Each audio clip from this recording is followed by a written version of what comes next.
fire has died at the age of 67.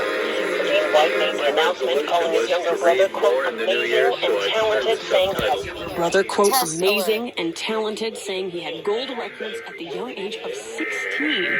Fred White played with Donny Hathaway before joining Earth, Wind & Fire. The cause of his death hasn't been given. It's 10:42.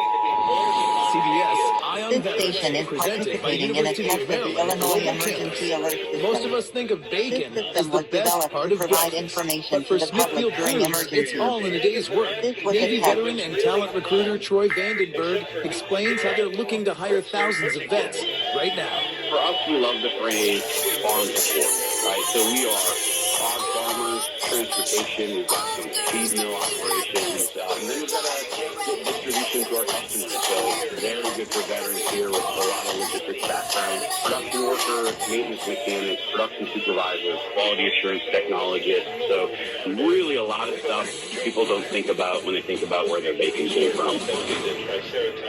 This new year, plan for a brighter future. UMGC's career-relevant programs and lifetime career services can help you succeed. Classes start January 11th. Apply now and save with no application fee. Learn more at umgc.edu. Top trending stories, the latest in sports, traffic, and weather together on the 8th. It's all just ahead. It's 10:43. My brother-in-law died suddenly, and now my sister and her kids have to sell their home. That's why I told my husband